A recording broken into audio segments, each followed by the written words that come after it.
बच्चों जल्दी जल्दी, क्लास स्टार्ट हो चुकी है मैथमेटिक्स की आप लोगों की।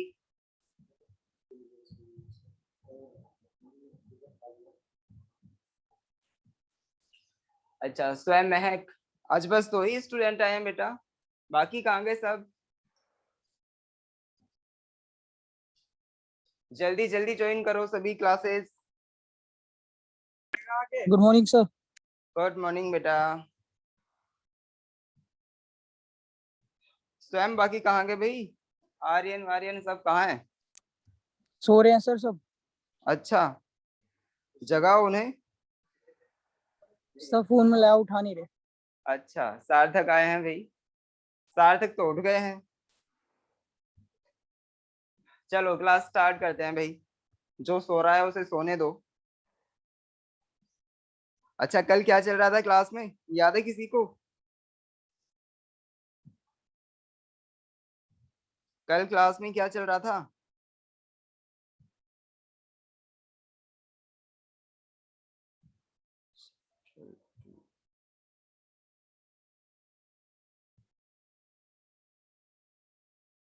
हाँ, कल जो क्लास में चल रहा था, आई थिंक एक्सरसाइज जी कर रहे थे हम लोग, है ना?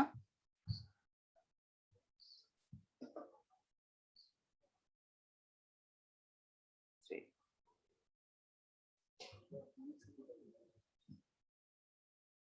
तो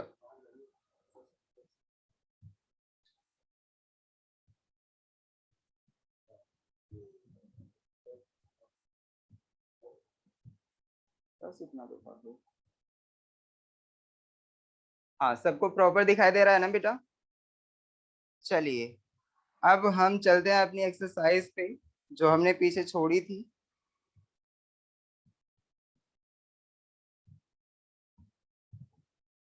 एफ के बाद में हमने एक्सरसाइज जी तो कर ली थी। एक्सरसाइज जी में कुछ क्वेश्चंस बचे हैं क्या बेटा? नहीं, सभी हो गए हैं ना? लास्ट क्वेश्चन भी हमने लास्ट टाइम निपटा लिया था, क्वेश्चन नंबर 10, है ना बेटा? अब जो हम क्वेश्चन करने वाले हैं वो है आपका प्रॉब्लम्स ऑन क्वाड्रेटिक इक्वेशंस। तो यहाँ पे देखिए बेटा, आप देख सकते हैं कि जो भी इलस्ट्रेशंस हैं, एग्जांपल्स हैं, वो सारे कैसे हैं। देखिए, क्वेश्चन नंबर 1 देखिए यहाँ पे, ये वाला, इसमें दिया हुआ है difference between a number and its positive square root is 12, find the numbers. तो यहाँ पे आप देख सकते हैं जो भी हमारी प्रॉब्लम्स स्टार्ट होने वाली है ना बेटा, वो सारी की सारी ऐसी प्रॉब्लम्स है जो कि वर्ड वैल्यू प्रॉब्लम्स है। ठीक है, तो इस एक्सरसाइज में आपको वर्ड वैल्यू प्रॉब्लम्स मिलने वाली है। वैसे हम पहले भी कर चुके हैं वर्ड वैल्यू प्रॉब्लम्स, लेकिन वो जो थी हमारी, वो कुछ ऐसी प्रॉब्लम्स थी जहाँ पे टू वेरिएबल थे और लीनियर इक्वेशंस थी, तो हमें ऐसी इक्वेशन बनानी पड़ती थी। ठीक है, अब यहाँ पे क्या होगा, क्योंकि क्वाड्रेटिक इक्वेशन चल रही है, तो यहाँ पे होगा, हो सकता है कि हमारे दो वेरिएबल हो, वो कोई केस होगा ऐसा, लेकिन इक्वेशन हमारी क्वाड्रेटिक ही होंगी। ओके, तो एक वेरिएबल में भी हमारी क्वाड्रेटिक इक्वेशन हो सकती है और दो वेरिएबल में भी। तो बस आपको देखना है कि अब यहाँ पे क्वेश्चन पढ़ के हम कैसे इक्वेशन बनाए और उसके बाद कैसे सॉल्व करें। ठीक है, तो क्वेश्चन नंबर 2, हाँ आर्यन भी आ गए हैं भाई। चलिए बेटा, क्वेश्चन नंबर 1 और 2 देखिए। इसमें क्वेश्चन नंबर 1 क्या है, आज एक्सरसाइज एच चलने वाली है, उससे पहले देखिए हमारे जो एग्जाम्पल्स हैं वो भी हम देख लेते हैं। ठीक है, तो इसमें बस 3 एग्जाम्पल्स हैं, वो सारे के सारे हम सॉल्व कर लेंगे, उसके बाद में सेम ऐसे ही क्वेश्चंस आएंगे। ठीक है, तो एग्जाम्पल देखिए, इसमें क्या है, difference between a number and its positive square root is 12। तो इसका मतलब एक नंबर और उसके पॉजिटिव स्क्वायर रूट का जो क्या है डिफरेंस है, वो किसके इक्वल है बेटा?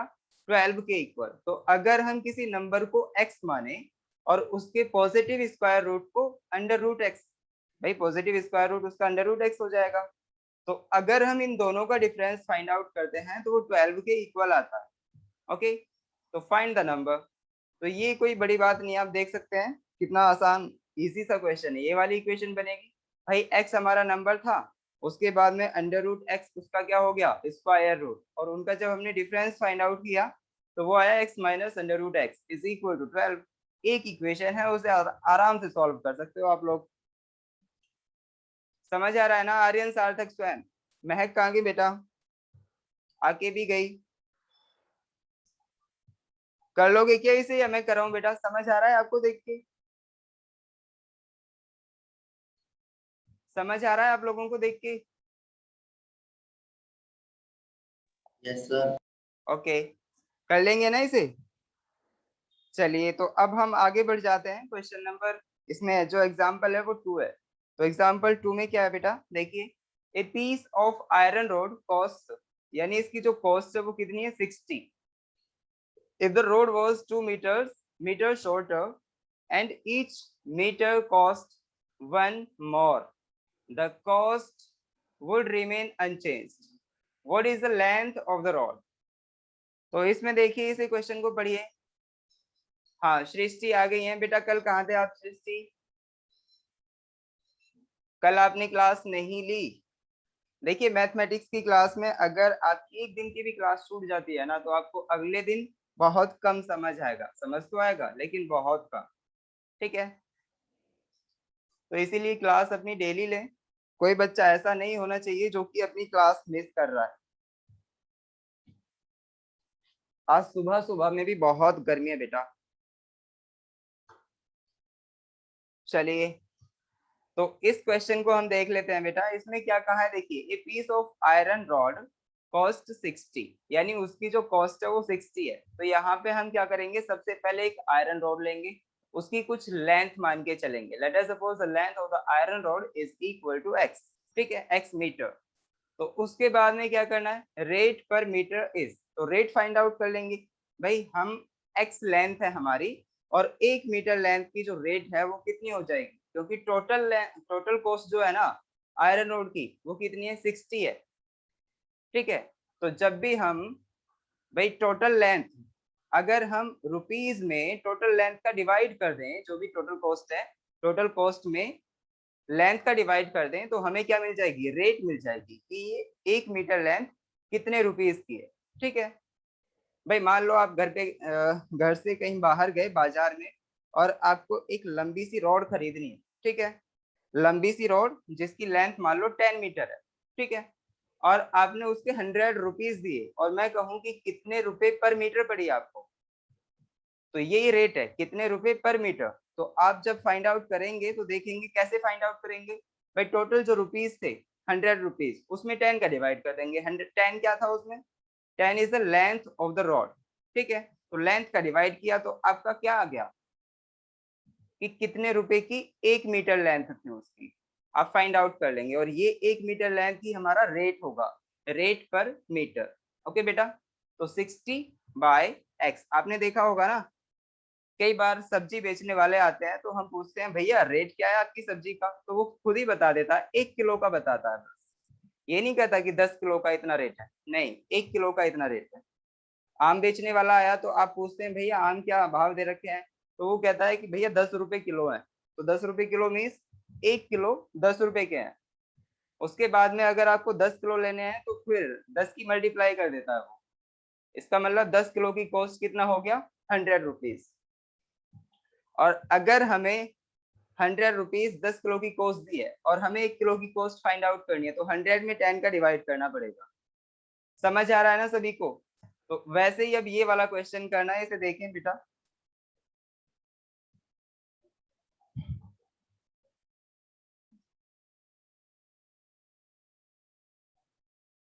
तो इसमें देखिए, जब हम इसे आगे कर देते हैं, आगे देखिए एक बार पढ़िए इसे क्वेश्चन को। इसमें क्या रहा है, if the rod was 2 metre shorter and each metre cost 1 more.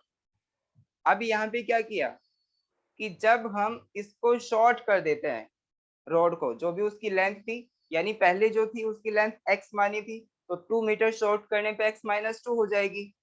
Okay, x-2 हो गई। तो अब मुझे ये बताइए, जो रोड है हमारी वो पहले वाली के इक्वल ही है, मतलब जो उसकी कॉस्ट है वो पहले वाली के इक्वल ही है अभी भी। अब बस हमें ये है कि जब हमने शॉर्ट कर दी 2 मीटर, तो उसके बाद में उसकी कॉस्ट चाहिए।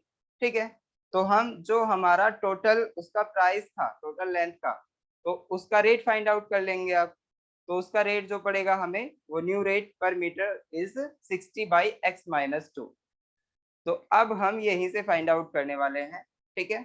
तो अब यहाँ पे देखिए जो नई रेट आई वो पहले वाली रेट से कितनी कम थी, 1 कम थी। समझ आ रहा है, 1 कम क्यों थी? नहीं, पहले वाली से 1 ज्यादा थी नई वाली रेट। ओके, चलिए देखिए इस क्वेश्चन को करते हैं, सभी ध्यान से देखें। हाँ, महक आपको कुछ पता चला कि हम कैसे करने वाले हैं बेटा इस क्वेश्चन को? कितने बच्चे ऐसे हैं जो समझ पा रहे हैं कि हाँ ये क्वेश्चन इस तरीके से करना है और ऐसे ही सही रहेगा? हाँ बेटा बोलो।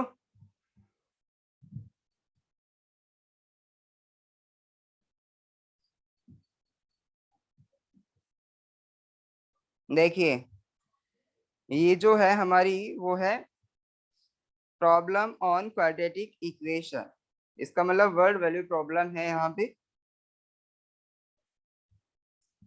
प्रॉब्लम ऑन क्वाड्रेटिक इक्वेशन, ठीक है, ये स्टार्ट होने वाला है। तो यहाँ पे ये जो आएंगे बेटा वो वर्ड वैल्यू प्रॉब्लम है।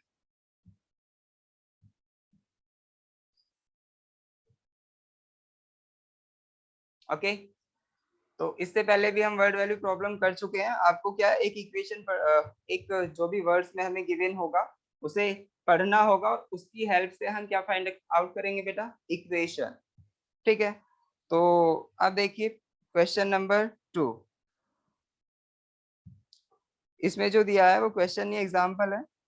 चलिए तो ये वाला एग्जाम्पल 2 देखें आप। A piece of iron rod cost 60 rupees. तो यहाँ पे जो एक पीस है आयरन रोड का वो 60 रुपीज का है, तो इसका मतलब उसकी कोई ना कोई लेंथ तो होगी। तो let us consider the length of the iron rod is equal to x. Let the length of iron rod is x. Length उसकी एक्स है, ठीक है। तो अब मुझे ये बताइए total cost of the rod कितनी है? Total cost, total cost of the rod is equal to कितना गिवन है बेटा, 60 रुपीज। 60 रुपीज में गिवन है, ठीक है। तो अब मुझे ये बताइए टोटल कॉस्ट का ये प्राइस हो गया। अब हम फाइंड आउट करेंगे जो ये वाली लेंथ है 1 मीटर लेंथ का, यानी रोड की 1 मीटर लेंथ का प्राइस क्या होगा। तो हम क्या करेंगे बेटा, प्राइस या फिर हम कहेंगे cost, price of 1 metre length, ये कितना होगा बेटा, 60 डिवाइडेड बाय टोटल लेंथ, ठीक है। और ये हमारी रेट होती है क्या बेटा, ये वाली रेट होती है, तो इसको हम रेट कह देंगे, रेट ऑफ द रॉड, ठीक है। तो ये है हमारी rate, rate of the rod. Okay, तो बेटा जो रॉड का कॉस्ट है, कॉस्ट हमें गिवन थी, उसकी हेल्प से हमने क्या फाइंड आउट किया, रेट फाइंड आउट कर लिया है। तो हमें 1 मीटर लेंथ की जो कॉस्ट है वो पता चल गई है। Rate of the rod is equal to जो हुआ वो 60 डिवाइडेड बाय एक्स हुआ। समझ आया आपको? अभी तो हमारा इतना हुआ।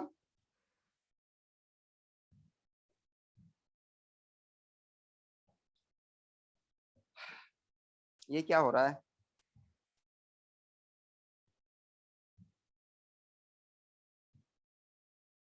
एक मिनट रुकें बेटा,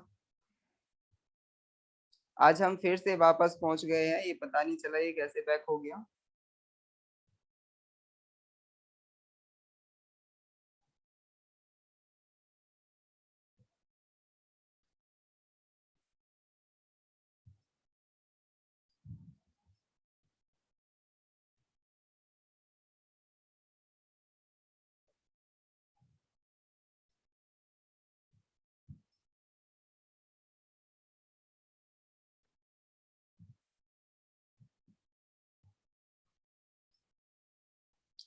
हाँ बच्चों, इसमें कोई टेक्निकल प्रॉब्लम आई है बेटा, इसके लिए माफी चाहूंगा। किसके लिए बेटा? डिस्टरबेंस के लिए।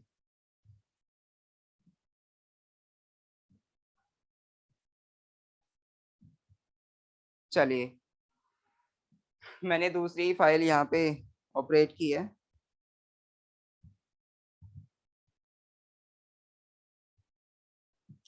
सभी देख पा रहे हैं ना बेटा?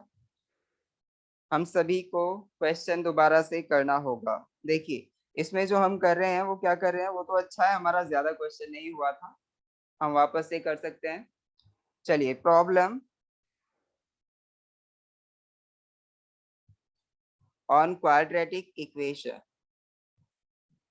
क्वाड्रेटिक इक्वेशन यही करते थे ना बेटा? तो इसमें हमने लिखा था अभी कॉस्ट ऑफ द रॉड, तो ये है हमारी cost of the rod. Cost of the rod is equal to 60 rupees. ठीक है, ये टोटल रॉड है। अब मुझे ये बताइए, टोटल कॉस्ट है रॉड की, तो अब जब हम फाइंड आउट करेंगे यहाँ पे क्या रेट फाइंड आउट करेंगे, और यहाँ पे हमने ये भी तो माना था, let us suppose the length of the rod is equal to x, तो लेंथ भी मान के चलो, length let length of the rod is equal to कितना माना था बेटा? x मीटर माना था। ठीक है, x मीटर। चलिए, x मीटर हो गया। कॉस्ट जो है इस x मीटर की वो 60 रुपीज है, तो 1 मीटर की जो कॉस्ट होगी, तो cost of 1 metre length, cost of 1 metre,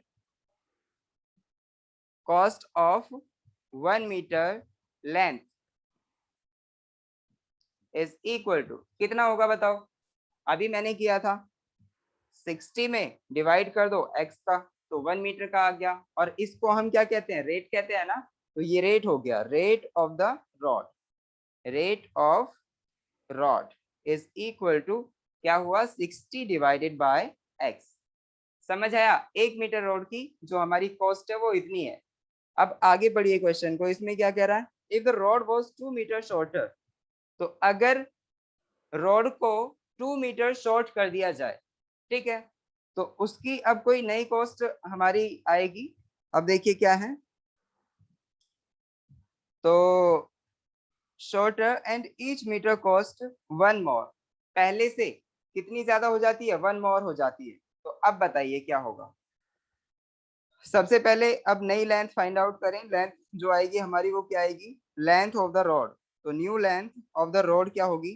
new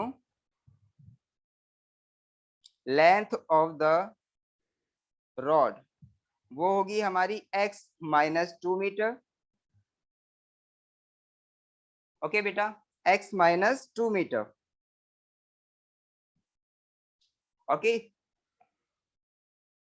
तो x minus 2 metre is the new length. अब मुझे ये बताइए, जब हमारे पास x minus 2 metre new length है, तो इसका प्राइस क्या होगा?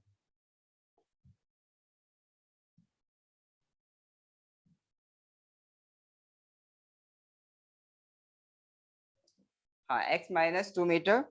अब बताइए, अब इसका हम अगर रेट फाइंड आउट करें बेटा, तो रेट क्या आएगा इसका? रेट, जी हाँ, रेट बताइए। रेट अगर हम फाइंड आउट करें, तो रेट हम फाइंड आउट करते हैं जैसे पहले ऊपर फाइंड आउट किया था। तो रेट जो होगा हमारा, वो रेट होगा कितना बेटा? जो टोटल कॉस्ट है divided by total length, x minus 2। Okay, total cost में हम टोटल लेंथ का डिवाइड कर देंगे। अब जो हमारी नई लेंथ आई है, हमारा रेट आ जाएगा। ओके, जैसे ही हमारे पास रेट आया, अब ये जो न्यू रेट है वो पहले वाले रेट का कितना है बेटा? 1 मोर है। ओके, तो अब बताइए 60 डिवाइडेड बाई x माइनस 2, ये वाला जो हमारा क्या है रेट, वो पहले वाले रेट से ज्यादा है। कितना? पहला वाला रेट क्या था? 60 बाई x, उससे कितना ज्यादा है? 1 ज्यादा है। ठीक है, समझ आई सभी को इक्वेशन? सभी को इक्वेशन समझ आई कि नहीं?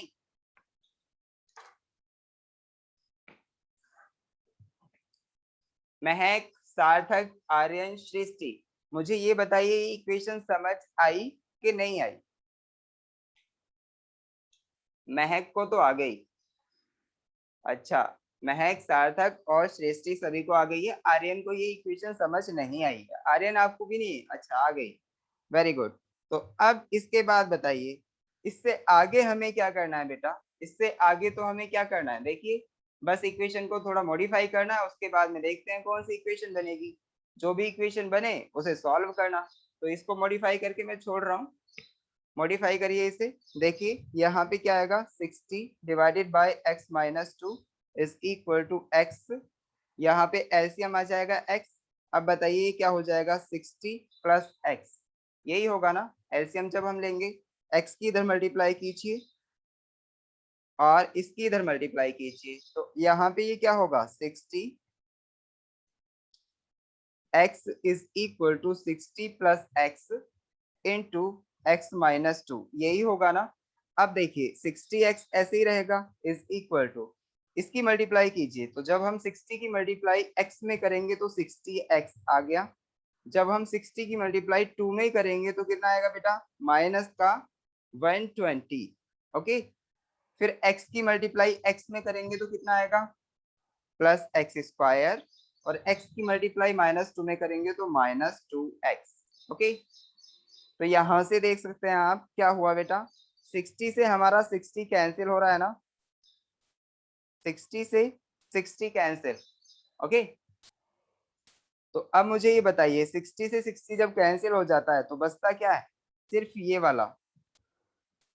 ओके, और ये क्या है हमारा, देखिए एक काम कीजिए, यहाँ पे इस सारी इक्वेशन को इस अभी तक राइट हैंड साइड में दी हुई थी, लेफ्ट हैंड साइड में भी अगर हम लिख लें, क्योंकि इधर तो जीरो बचा, 0 is equal to minus 120 plus x square minus 2x, यही तो बचा। तो अब मुझे ये बताइए बेटा, इससे आगे हम क्या करेंगे, इसमें ये इक्वेशन हमारी ये भी लिखी जा सकती है ना भाई, 0 जब इसके इक्वल है तो ये भी तो 0 के इक्वल होगा।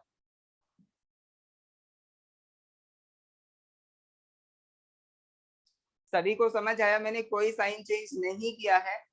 जब हम राइट हैंड साइड से लेफ्ट हैंड साइड में किसी को लेके गए हैं, क्यों नहीं किया है, अब यहाँ पे देखें, ध्यान दें, 0 इज इक्वल टू ये है।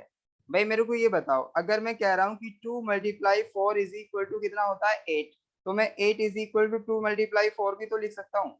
मैंने सारी टर्म्स को ही ऐसे चेंज कर दिया है, ठीक है, तो मेरे को कोई ऐसा साइन चेंज करने की जरूरत नहीं पड़ी।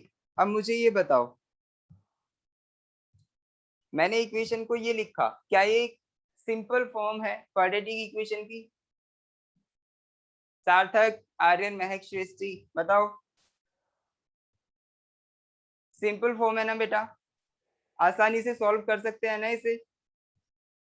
वेरी गुड, सार्थक कर सकते हैं इसे आगे सॉल्व।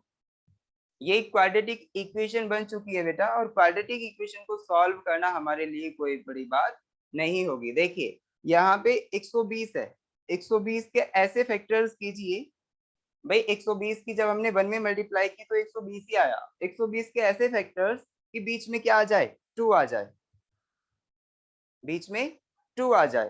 तो कैसे आएगा बीच में 2, 10 और 12 ऐसे फैक्टर होंगे 120 के, तो देखिए 12 में से अगर 2 सब्ट्रैक्ट करेंगे तो बीच में 2 आ जाएगा। ओके बेटा, तो इसे सॉल्व करके देखना, x की वैल्यू जो भी आएंगी वो लिखना, x की जो भी वैल्यू आए, हमें आगे क्या फाइंड आउट करना था, आगे देखिए इसमें क्या फाइंड आउट करना था, आगे पूछ रहा है। तो जब हम देखेंगे इसमें आगे है बेटा, what is the length of the rod, और लेंथ को हमने x माना है, ठीक है।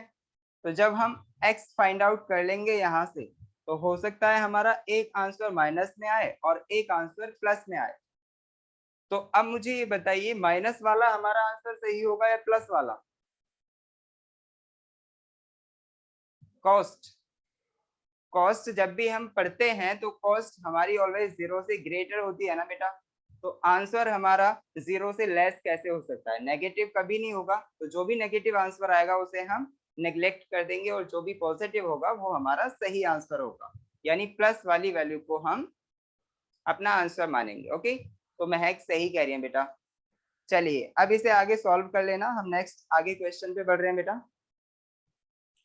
नेक्स्ट क्वेश्चन क्या है? 3। देखिए इसमें 3 क्या है बेटा? थर्ड वाला है, इसमें डिवाइड 25 इंटू 2 पार्ट्स। तो 25 को हमको 2 पार्ट्स में डिवाइड करना है बेटा।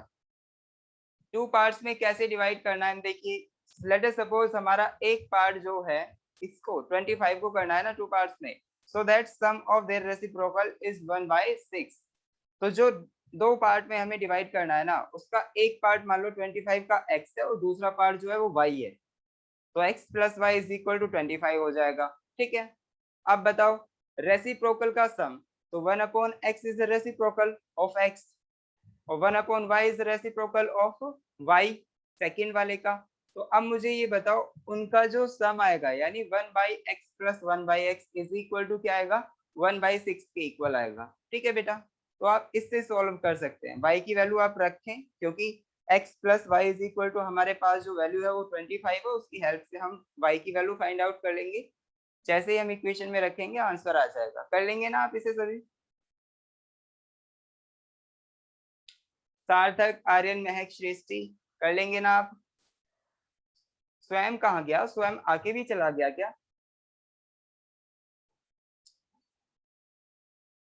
ओके, चलिए अब हम नेक्स्ट बढ़ते हैं बेटा एक्सरसाइज की तरफ। Exercise H. एक्सरसाइज एच में देखिए क्या है, ये वर्ड वैल्यू प्रॉब्लम्स ही है, बस ये सॉल्व करनी है और ये हमारी सेकेंड लास्ट एक्सरसाइज है। ओके, और सेकेंड लास्ट मीन्स आज हम कोशिश करेंगे कि ये खत्म ही हो जाए, तो इसका मतलब आप भी मेरे साथ पूरी मेहनत करेंगे इसे खत्म करने के लिए। ऐसा नहीं है कि मैं ही क्वेश्चंस करे जा रहा हूँ, जो आप कर सकते हैं उसे मेरे को बताना, किस तरह से हम कर लेंगे, आप आगे चलिए। ठीक है, हाँ एक्सरसाइज एच में क्या है बेटा? देखिए क्वेश्चन नंबर 1, इसमें कह रहा है the sum of two numbers.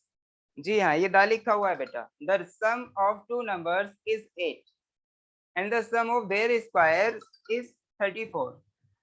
यानी सम जो है ना टू नंबर्स का, मान लो वो two numbers x and y है, और वैसे भी आप देख सकते हैं जो हमसे फाइंड आउट करवा रहा है इसमें, वो फाइंड आउट करवा रहा है द नंबर्स आर। ठीक है, तो जब भी हमसे कोई भी क्वांटिटी फाइंड आउट करवाए उसे मान लो। मानना क्या है हमें? x and y are two numbers. Okay, उसके बाद मेरे को ये बताओ उनका जो सम गिवन है x plus y is equal to 8 given है and the sum of their squares is 34। तो उनके स्क्वायर का सम भी गिवन है 34। तो एक इक्वेशन तो x plus y is equal to 8 होगी और दूसरी जो होगी वो x square plus y square is equal to 34 होगी। तो दो इक्वेशन है हमारे पास, सॉल्व कर सकते हैं ना हम इन्हें आसानी से। चलिए देखिए आगे क्या है। Taking one number as x, इसने हमसे खुद कहा है, खुद एम्फेसाइज किया है कि हमें एक नंबर x लेना है, और दूसरा कह रहा है form an equation in x and hence find the number, the numbers are.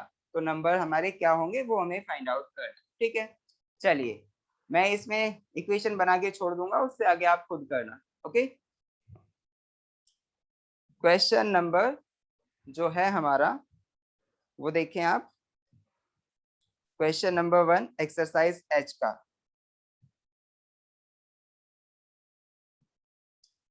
Exercise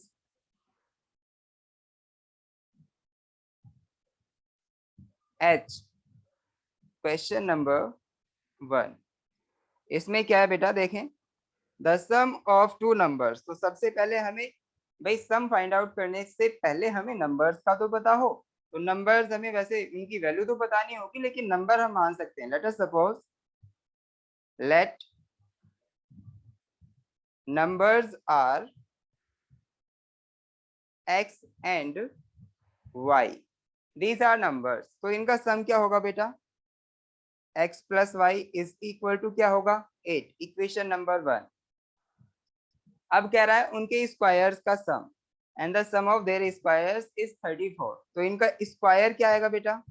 x का स्क्वायर जो होगा हमारा वो क्या होगा? x का स्क्वायर जो होगा हमारा वो x स्क्वायर होगा, है ना? y का स्क्वायर क्या होगा, y स्क्वायर, तो इनका जो सम होगा वो कितना दिया हुआ है, x square plus y square is equal to 34। ठीक है, तो एक हमारी ये वाली सेकेंड इक्वेशन हो गई। ओके बेटा, तो अब देखिए उसने कहा, क्या कहा है क्वेश्चन में, उसने कहा है taking one number as x, तो हमने एक नंबर को एक्स माना, दूसरे के लिए उसने कुछ नहीं कहा, दूसरे को कहा है कि उसे आप कुछ भी मान सकते हैं। ओके, तो हमने वाई मान लिया अपने पास से। तो अब यहाँ देखिए वो कह रहा है आगे form an equation in x. तो अब बताइए जब हम एक्स को एक्स की इक्वेशन में मीन्स जब हम y को x की टर्म्स में लिखेंगे तो हम दूसरी इक्वेशन की हेल्प से क्या कोई एक ऐसी इक्वेशन फाइंड आउट नहीं कर सकते जो कि x की टर्म्स में, कर सकते हैं ना, कर सकते हैं ना बेटा। तो अब वो ही काम करना है आपको कि सबसे पहले हम इस इक्वेशन की हेल्प से y की वैल्यू फाइंड आउट करेंगे, y is equal to 8 minus x आ जाएगा। और अब इस वैल्यू को हम कहाँ पुट करेंगे बेटा, इक्वेशन नंबर सेकंड में पुट करेंगे। ठीक है, तो अब मुझे ये बताइए एक नई इक्वेशन जो बनेगी क्या वो x में बनेगी, बिल्कुल बनेगी, उसे हम सॉल्व कर सकते हैं आसानी से। चलिए, तो अब बताओ यहाँ पे जो नई इक्वेशन बनी वो हमारी यही बनेगी ना, x प्लस वाई की वैल्यू क्या है 8 माइनस एक्स, इसका स्क्वायर, एक्स स्क्वायर, यहाँ पे एक्स स्क्वायर होगा। हाँ, तो एक्स स्क्वायर होगा क्योंकि हम इस सेकेंड इक्वेशन में वैल्यू पुट कर रहे हैं बेटा y की। तो x square plus 8 minus x whole square is equal to 34। Okay, यहाँ तक किसी को कोई प्रॉब्लम नहीं होगी। चलिए अब मेरे को ये बताइए जब हम एक्स स्क्वायर ऐसे रखेंगे, इसका होल स्क्वायर खोलेंगे तो 8 माइनस एक्स का होल स्क्वायर आएगा 64 plus x square minus 16x, आप देख सकते हैं खोल के, इज इक्वल टू 34। ओके बेटा, अब मुझे ये बताइए एक्स स्क्वायर और एक्स स्क्वायर कितने एक्स स्क्वायर हो गए, 2x स्क्वायर माइनस 16x।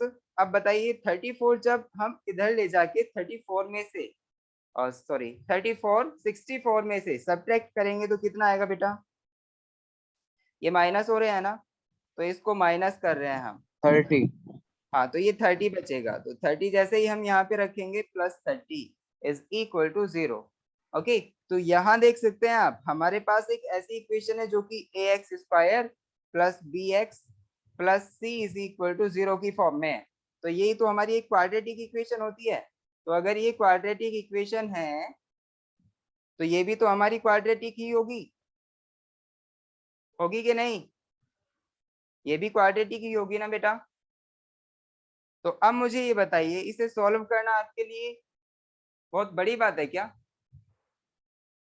बहुत बड़ी बात है क्या, 5 और 3 आंसर। 5 और 3 आंसर भी आ गया है सार्थक का, वेरी गुड, आप सभी कर लेंगे इसे आगे। 5 और 3 इज द आंसर, तो इसका मतलब option C is correct answer, option C is correct, 3 and 5। Okay, तो आप देख सकते हैं इनका सम जो है वो हमारा 8 के इक्वल आ रहा है, बिल्कुल आ रहा है। और इनके स्क्वायर्स का सम जो आ रहा है वो हमारा कितना आ रहा है, तो 3 का स्क्वायर करेंगे तो 9, 5 का स्क्वायर करेंगे तो 25, और उनका जो सम आएगा वो 34 आना चाहिए। तो 9 और 25 जो होगा वो 34 होगा, बिल्कुल सही आंसर है बेटा, सी इज राइट आंसर सार्थक। चलिए अब हम देखेंगे क्वेश्चन नंबर 2। क्वेश्चन नंबर 2 में क्या है, the difference of two positive integers is 3 and the sum of their squares is 89। समझने वाली बात है बेटा, आप इसे भी कर सकते हैं, difference of two positive integers is 3। यानी सबसे पहले हम जब इंटीजर्स हमें फाइंड आउट करने हैं तो टू दिए हुए है ना, तो उन्हीं को हम सबसे पहले मान लेंगे। Let us consider the two integers are x and y, तो उनका डिफरेंस फाइंड आउट करेंगे तो x minus y is equal to 3 आ जाएगा। उससे आगे क्या कहा है, and the sum of their squares, तो x square plus y square is equal to 89 आ जाएगा। उसके बाद में हमें बस दो इक्वेशन बनेगी, उन्हें सॉल्व करना है, जैसे अभी हमने ऊपर वाली इक्वेशन सॉल्व की है कि किसी एक वेरिएबल की वैल्यू निकाल के दूसरे वाले इक्वेशन में पुट करें और उसके बाद में एक ही वेरिएबल में क्वाड्रेटिक इक्वेशन आ जाएगी, उसे सॉल्व कर दें। ठीक है, कर सकते हैं ना आप सभी, question number 2 same to same ऊपर वाले के जैसा है, उसमें बस हमें सम गिवन था शुरू में भी, और यहाँ पे शुरू में हमें डिफरेंस गिवन है। तो आप कर सकते हैं यार, नहीं कर सकते क्या? बोलो। सार्थक, तोमर, आर्यन, महक, सार्थक। सार्थक आपने दो दो आईडी बनाई हुई है, यस सर। ऐसा क्यों बेटा? एक ही आईडी से चलाओ। एक लैपटॉप में एक फोन में सर।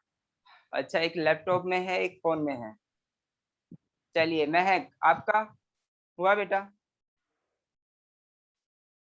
सृष्टि आप कर लेंगी बेटा इसे? ओके, चलिए अब हमारा जो क्वेश्चन है उसे हम आगे देखते हैं। क्वेश्चन नंबर 3 क्या है? 5 times of a positive whole number. तो हम कोई भी पॉजिटिव होल नंबर लेंगे। देखिए सबसे पहले आप क्वेश्चन के लास्ट में जाके देखें उसमें क्या फाइंड आउट करवाया है। द नंबर इज, तो जो भी फाइंड आउट करवाना हो उसे हम मान लेंगे, ठीक है। तो अब बताइए, नंबर हम एक्स मान सकते हैं क्या? चलिए हमने x मान लिया। उसके बाद कह रहा है 5 times of a positive whole number is 3 less than twice the square of the number, यानी 3 लेस है than the twice of the square of the number. तो अब मुझे ये बताइए, अगर हम x नंबर मान रहे हैं तो इक्वेशन क्या आएगी यहां से? देखिए ध्यान दें, मैं इसे कर ही देता हूं। हाँ, इसमें ये कहा है क्वेश्चन नंबर 3,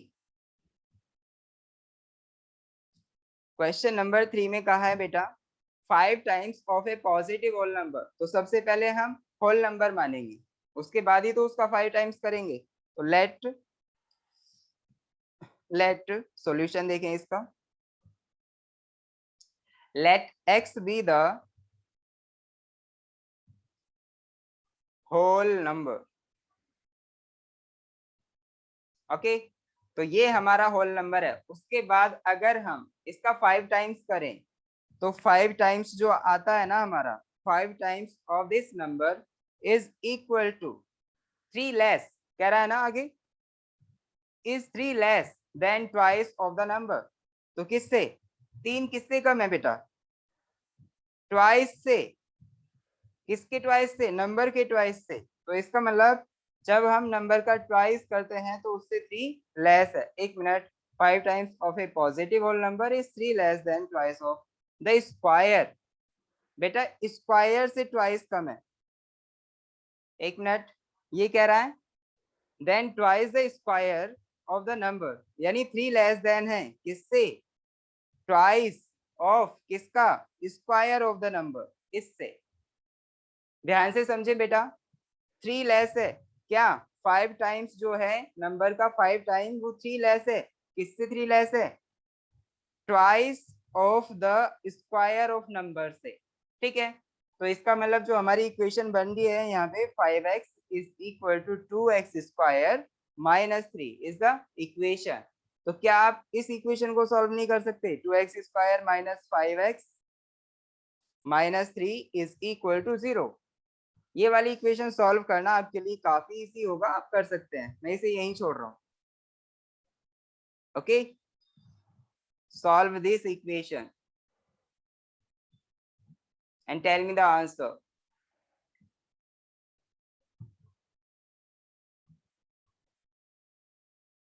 आया किसी का आंसर? मैं आपको 1 मिनट दे रहा हूँ इसे सॉल्व करने के लिए, आप करके मुझे बताएं। देखिए बेटा, यहाँ पे जो हमारी ये वाली एक्सरसाइज नहीं, ये वाला चैप्टर जो है, चैप्टर की जो यूनिट फर्स्ट है वो हमारी चल रही थी। तो अभी तक हमारी यही यूनिट चल रही है और इसमें काफी टाइम लग चुका है। तो ये सबसे बड़ा चैप्टर होगा आपका। इक्वेशंस जो है वो हमारा सबसे बड़ा चैप्टर है और इसमें बहुत सारी एक्सरसाइज आपको देखने को मिली है और यहाँ पे आपको बहुत सारी कैलकुलेशन भी करने को मिली है। तो कैलकुलेशन हम सीख चुके हैं सारी चीजों की। तो मैथमेटिक्स में सबसे इम्पोर्टेंट जो होता है वो कैलकुलेशन ही है। तो अब जब भी हमें जरूरत पड़ेगी हम इन्हें ही अप्लाई करेंगे, कैलकुलेशन करेंगे, आंसर्स लेके आएंगे। तो अब आगे हमें टाइम नहीं लगने वाला। ओके, जो आगे के चैप्टर्स आएंगे वो उनमें एक्सरसाइजेस भी कम होंगी और क्योंकि हमें कैलकुलेशन आ चुकी है अब जब भी हमारे पास कोई भी इक्वेशन बन के आएगी या कोई भी कुछ भी आ जाओ, हम उसे आसानी से सॉल्व कर लेंगे। ठीक है, तो अब हमारी स्पीड बूस्ट होने वाली है। अभी तक हम बहुत ही धीमी स्पीड से चल रहे थे। अब देखिए यहाँ पे जो आप देख सकते हैं इसमें इससे आगे भी हम क्या है, सॉल्यूशन ऑफ क्यूबिक इक्वेशन ये करने वाले हैं। तो अभी तक हमने क्वाड्रेटिक इक्वेशन सॉल्व की थी, इससे आगे क्यूबिक इक्वेशन सॉल्व करेंगे। तो क्यूबिक इक्वेशन सॉल्व करना हमारे लिए कोई बड़ी बात नहीं होगी, क्योंकि हम क्वाड्रेटिक इक्वेशन सॉल्व कर चुके हैं। और जब हम क्यूबिक इक्वेशन फाइंड आउट करेंगे तो उन इक्वेशंस को क्वाड्रेटिक फॉर्म में ही हम चेंज करेंगे, उसके बाद में सॉल्व करेंगे। ठीक है, तो बस चेंज करना आ जाना चाहिए। क्वाड्रेटिक इक्वेशन हमें सॉल्व करनी आ चुकी है, तो हम आसानी से इस एक्सरसाइज को भी निपटा लेंगे। और मैं ये सोच रहा हूँ कि ये एक्सरसाइज आज ही हो जाए, लेकिन अगर स्पीड बढ़ जाए तो, यानी तुम क्वेश्चंस खुद से कर लो तो। चलिए, किसका हुआ बेटा? क्वेश्चन नंबर 3 हो गया आप लोगों का सभी का? ये हुआ है, किसका हुआ है बेटा? सृष्टि, सृष्टि का हो गया बेटा। आंसर बताओ अपने। सर 3 आ रहा है। 3 आ रहा है, ओके। क्वेश्चन नंबर 3 का 3 इज द आंसर। और कोई बताओ, मैच करो।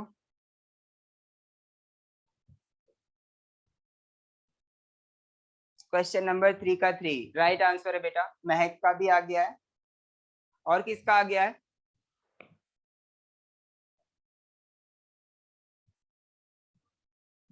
पता नहीं, मुझे अंदर से ऐसी फीलिंग आती है कि जब भी मैं किसी बच्चे को कोई क्वेश्चन दूंगा और उसमें लड़कियां और लड़के दोनों हैं बच्चों में, तो लड़कियां सबसे पहले अपना आंसर बताती है। क्यों, ऐसा क्यों होता है? लड़कों के लिए शर्म की बात है क्या? नहीं यार, ऐसा नहीं है, कभी ऐसा नहीं होता। कई बार लड़के भी ठीक आंसर बताते हैं, ठीक और जल्दी से। चलो, तो महक आपका आंसर बिल्कुल ठीक था बेटा। श्रेष्ठी आपका भी। 1 मिनट।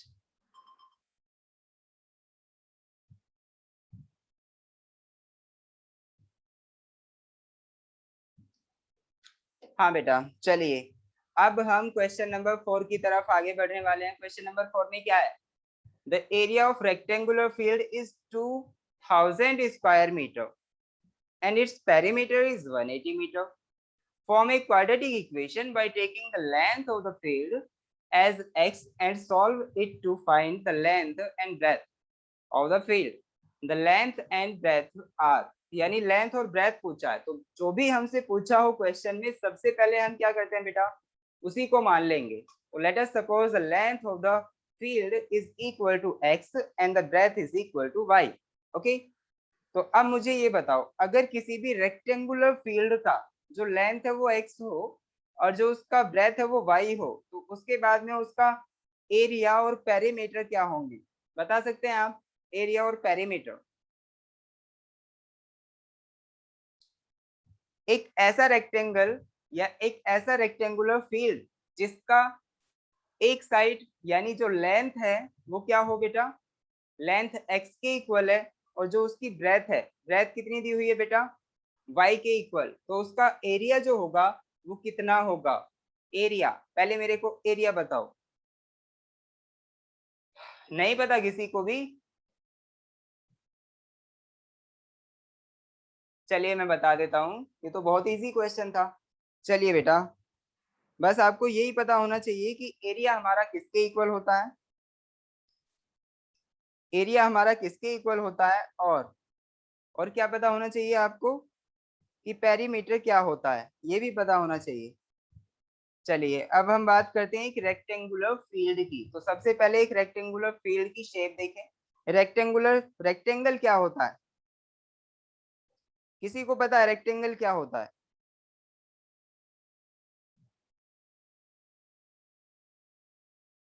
देखिए बेटा, ये हमारा एक रेक्टेंगल है।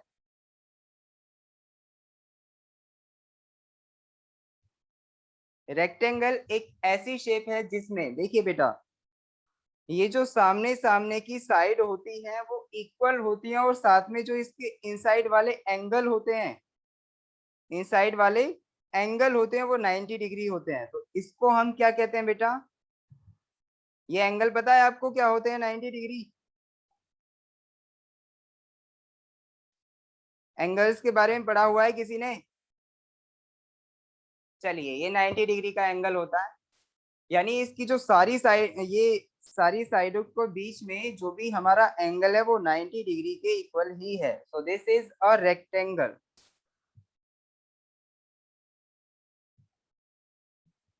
रेक्टेंगल।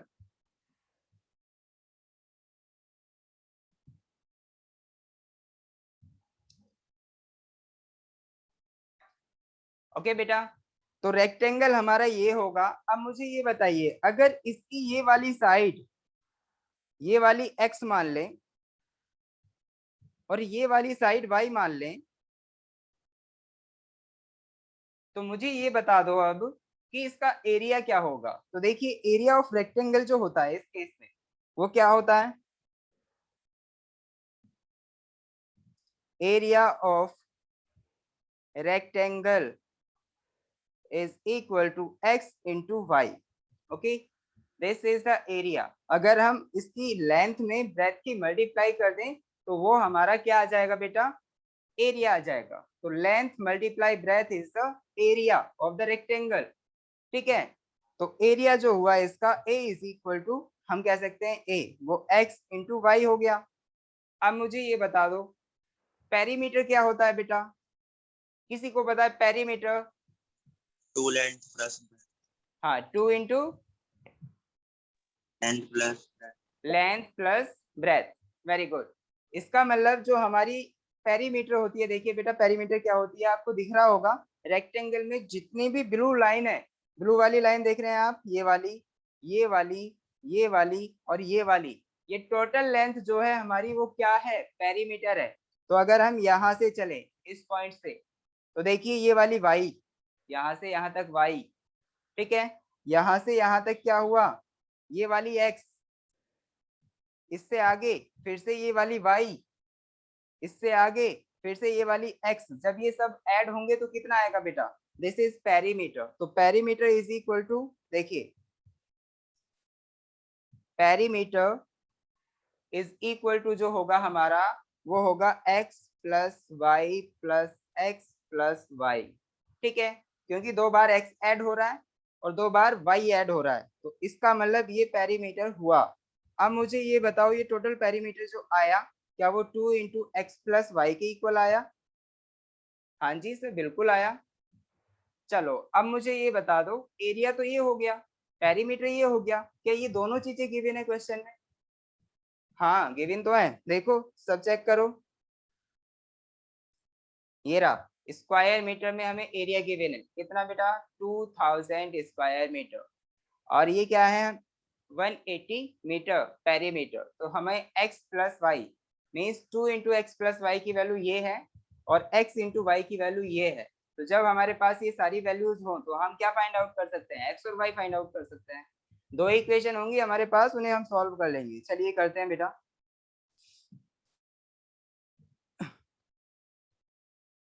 देखिए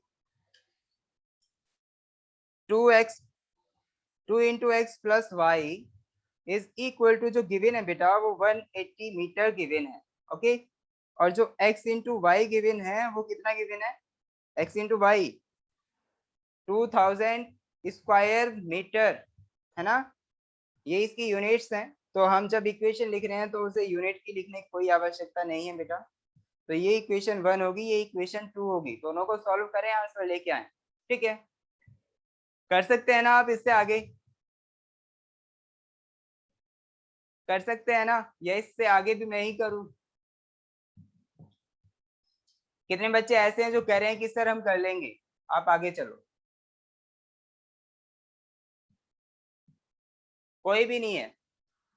अच्छा, ये आर्यन कह रहे हैं कि सर आप आगे चलो। हाँ, महक, आप, सार्थक, महक भी कर लेंगी, सार्थक, सृष्टि आप भी बताओ बेटा।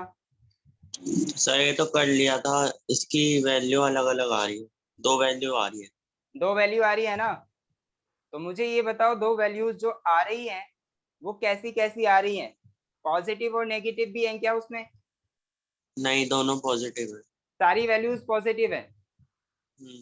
अच्छा, तो देखो बेटा, जब हम x और y की वैल्यू फाइंड आउट करेंगे तो हो सकता है उसमें x और y की कुछ वैल्यूज मैच कर रही हो, है ना। चलिए, अगर आपका ऐसा आंसर आ रहा है तो मैं देख लेता हूँ मेरा आंसर क्या आता है। ओके, चलिए मैं इसे सॉल्व ही कर देता हूँ अब।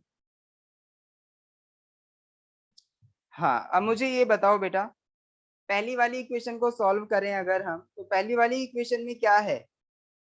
क्या मैं ये लिख सकता हूँ x plus y is equal to 90? क्योंकि 2 का डिवाइड जब इधर करेंगे हम 180 में तो ये 90 आ जाएगा ना। और दूसरा क्या है हमारा, x y is equal to 2000। तो अब मुझे ये बताओ, x प्लस वाई की वैल्यू होती है और x इंटू वाई की वैल्यू होती है, तो हम क्या करते हैं इक्वेशन सॉल्व करने के लिए?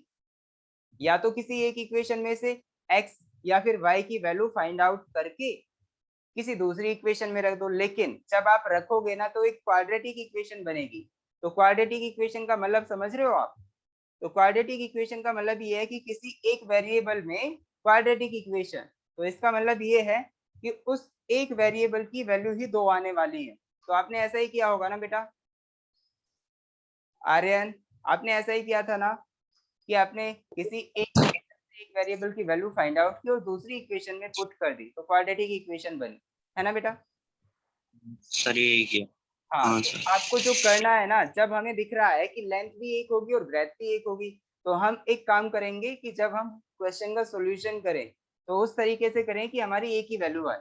ओके, तो अब देखो एक वैल्यू कैसे आएगी, x plus y is equal to 90 है हमारे पास, x माइनस वाई की वैल्यू फाइंड आउट कर लो। तो x माइनस वाई की वैल्यू फाइंड आउट करने का तरीका मैंने बताया था आपको।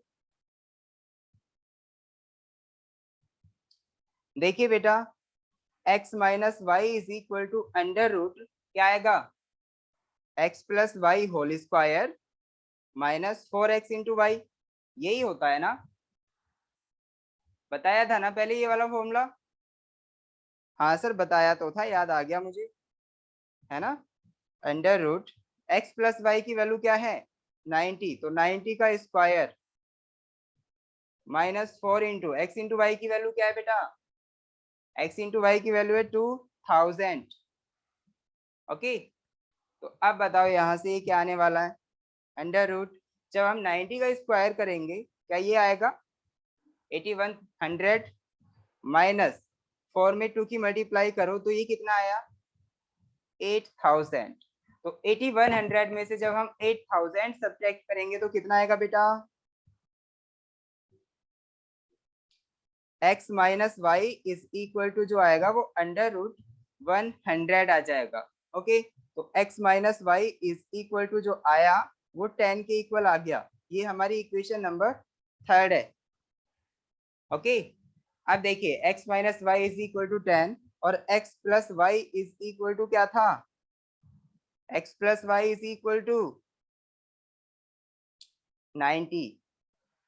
ओके, तो 90 यहाँ पे रखेंगे, ऐड करो दोनों इक्वेशंस को, एडिंग, तो उसके बाद में यहाँ से देखिए y हमारा कैंसिल हो गया, तो 2x इज इक्वल टू कितना आया बेटा 100 और x इज इक्वल टू क्या आया 50। x की एक ही वैल्यू आई है ना, x की दो वैल्यूज तो नहीं आई ना। हमें दिख रहा था कि जो हमारा रेक्टेंगल है उसकी कोई एक साइड ही होगी ना। चलिए, अब मुझे ये बताओ दूसरी वैल्यू जो आएगी, क्या y इज इक्वल टू हमारा कितना आ रहा है बेटा, y इज इक्वल टू जब हम x की वैल्यू इसमें पुट करेंगे तो y इज इक्वल टू 40 आ जाएगा। चेक करें, y इज इक्वल टू 40, तो ये हमारे दोनों आंसर होंगे। तो ये हमारी लेंथ हो गई जो हमने मानी थी और ये वाली ब्रेथ हो गई। ओके, समझ आया? ऑप्शन चेक सर करें। हाँ बेटा, मैंने एसडी मेथड से अपनी वो क्वाड्रेटिक इक्वेशन सॉल्व करी थी, तो उसमें 40 आ रहा था, 50 आ रहा था हाँ x की 40 वैल्यू। और 50, तो इसका मतलब ये है बेटा, अगर तुम एक वैल्यू 40 लोगे तो दूसरी वैल्यू 50 होगी। ठीक है, मतलब यहाँ पे ये है कि ऐसा कंफर्म नहीं है हमें कि मैंने इसी को लेंथ कहा, ये हमारी ब्रेथ भी तो हो सकती है, ये हमारी ब्रेथ भी तो हो सकती है। यहाँ पे ये किसने कंफर्मेशन दिया कि y जो है वो लेंथ ही है, हमारी y लेंथ ब्रेथ जरूरी थोड़ी ना है, वो लेंथ भी तो हो सकती है। तो इसीलिए ऐसे आंसर्स आ रहे हैं, एक अगर 40 आएगा तो दूसरा 50 आएगा, ठीक है। तो अगर हमें एक 40 लेना है तो दूसरा 50 लेना है। आपकी x की भी दो वैल्यूज आएंगी जब आप क्वाड्रेटिक इक्वेशंस बना के करेंगे, y की भी दो वैल्यूज आएंगी। तो आप देखेंगे जब आपने x की वैल्यू निकाली तो एक 50 तो दूसरी हमारी 40 आएगी। जब आप y की फाइंड आउट करेंगे तो अगर एक 40 तो दूसरी 50 आएगी। तो आप देख सकते हैं, तो इसका मतलब आपको अब रेक्टेंगल में जो हमारी साइड होती है वो दोनों अनइक्वल होती है। तो आप इक्वल वाली तो ले नहीं सकते, भाई x की भी वैल्यू 50 ले ली, y की भी वैल्यू 50 ले ली, ऐसा तो कर नहीं सकते। हमें तो अलग अलग वैल्यू चूज करनी पड़ेंगी ना। x की अगर 50 ले रहे हैं तो y की 40, x की अगर 40 ले रहे हैं तो y की 50 लेनी पड़ेगी। ओके, और मैंने तो ऐसी प्रॉब्लम को ही खत्म कर दिया कि एक इक्वेशन ऐसी बना दी जो हमें एक परफेक्ट वैल्यू देगी, ठीक है। तो आप इस मेथड से भी सॉल्व कर सकते हैं। चलिए अब हम आगे बढ़ने वाले हैं। आगे क्या है बेटा, आगे चेक करें। हाँ, आगे जो हमारा क्वेश्चन है वो देखिए, इसमें देख सकते हैं आप question number 5, two squares have sides p centimetre and p plus 5 centimetres, the sum of their squares is 625 square centimetre, the sides of the squares are. तो देखिए हमारा जो स्क्वायर होता है वो क्या होता है, पहले ये बताइए। जो स्क्वायर होता है उसकी साइड हमारी कैसी होती है? तो रेक्टेंगल एक और स्क्वायर में एक डिफरेंस होता है क्या बेटा? तो चारों साइड इक्वल होती है। चारों साइड इक्वल होती हैं, वेरी गुड। तो रेक्टेंगल और जो स्क्वायर है उन दोनों में एक ही कॉमन डिफरेंस है, देखिए क्या। सर ये अलग कर ले, इजी है। कर लेंगे, बहुत इजी है, कर लेंगे आप। क्वेश्चन नंबर 5 आप कर लेना बेटा, क्वेश्चन नंबर 5 ही है ना। हाँ, क्वेश्चन नंबर 5 आप कर सकते हैं, बहुत इजी है। इसमें क्या होगा देखिए, मैं बता देता हूँ। जो स्क्वायर होता है हमारा कैसा होता है, सभी बच्चे देखें, सभी बच्चे देखें स्क्वायर कैसा होता है। स्क्वायर देखिए बेटा ऐसा होता है जिसकी सारी साइड इक्वल हो, ठीक है। तो स्क्वायर और जो हमारा रेक्टेंगल होता है ना, उसमें एक ही कॉमन चीज है क्या, कि इसकी साइड का जो एंगल है साइड्स के बीच का वो 90 डिग्री ही होगा। ऐसे ही इसमें 90 डिग्री, ठीक है। तो ये एंगल 90 डिग्री होगा और साइड हमारी इक्वल होंगी, तभी हमारा ये क्या होगा बेटा। अगर ये ए, ये भी ए, ये भी ए, ये भी ए, तो इसका मतलब ये एक स्क्वायर है। ओके, तो अब जो भी कंडीशन गिवन है उसमें देखिए क्वेश्चन में क्या गिवन है, to squares have side p centimetre and p plus 5 centimetre. तो दो स्क्वायर्स दिए हैं, तो पहले वाले की जो सारी साइड है वो p के इक्वल है और दूसरे वाले की जो सारी साइड है वो किसके इक्वल है, p प्लस 5 सेंटीमीटर के इक्वल है, ठीक है। तो उसके बाद में आगे कंडीशन दी हुई है, इस कंडीशन को अप्लाई करें, आंसर लेके आए, ठीक है। चलिए अब हम जो क्वेश्चन नंबर 7 की तरफ आगे बढ़ने वाले हैं बेटा। क्वेश्चन नंबर 7, क्वेश्चन नंबर 7 है यहाँ पे, there are two consecutive numbers, there are two consecutive numbers such that the difference of their reciprocal. हाँ बेटा आर्यन क्या कह रहे थे? 6 रह गया। क्वेश्चन नंबर 6 रह गया, अच्छा क्वेश्चन नंबर 6 मेरे को करना है क्या? चलिए महक कह रही है कि करना है सर, यही कहा ना। अच्छा कर लेंगे खुद से, वेरी गुड। डिवाइड, देखिए इसमें मैं एक बार बता देता हूँ आपको, डिवाइड 50 इंटू 2 पार्ट्स। तो यहाँ पे दो पार्ट्स में डिवाइड करना है।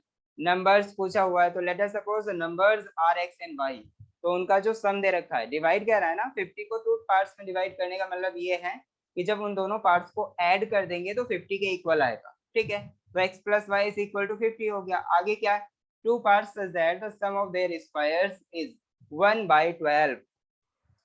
तो इनका जो their reciprocals, sum of their reciprocals, तो 1/x plus 1/y is equal to 1/12 दिया हुआ है, उससे सॉल्व कर ले, हो जाएगा। चलिए क्वेश्चन नंबर 7 देखिए, इसमें क्या है, there are two consecutive numbers such that the difference of their reciprocals is 1/240, the numbers are. तो नंबर्स हमें फाइंड आउट करने हैं, तो सबसे पहले नंबर माने x एंड y आर दो कंसेक्यूटिव नंबर्स। उसके बाद में ये बताओ कंसेक्यूटिव नंबर्स जो होते हैं बेटा, यहाँ पे एक कंडीशन भी गिवन है, अगर हमारा एक x है और एक y है तो y जो होगा हमारा x से 1 ज्यादा होगा। कंसेक्यूटिव नंबर का मतलब ही है, जैसे 2 4 आर कंसेक्यूटिव नहीं, 2 एंड 3 आर कंसेक्यूटिव नंबर्स, ठीक है। 2 एंड 3 आर कंसेक्यूटिव नंबर्स, क्यों? क्योंकि 2 और 3 एक दूसरे से 1 के डिफरेंस पे हैं, तो जो भी नंबर्स 1 के डिफरेंस पे होंगे वो हमारे कंसेक्यूटिव नंबर्स होंगे। अगर ऐसा कहता कि देयर आर 2 कंसेक्यूटिव नंबर्स, मतलब ऑड कंसेक्यूटिव नंबर्स कहता, there are 2 odd consecutive numbers, तो देखिए अगर एक हमारा ऑड कंसेक्यूटिव नंबर मतलब क्या है, एक नंबर 3 है तो दूसरा जो होगा वो 5 होगा, यानी उससे आगे आने वाला नंबर, ठीक है। तो ऐसा तो इसने कुछ नहीं कहा, बस कह रहा है कि देयर आर 2 कंसेक्यूटिव नंबर्स, तो इसका मतलब ये है कि एक अगर हम 3 ले रहे हैं तो दूसरा 4 होगा, अगर एक हम 5 ले रहे हैं तो दूसरा 6 होगा, ठीक है।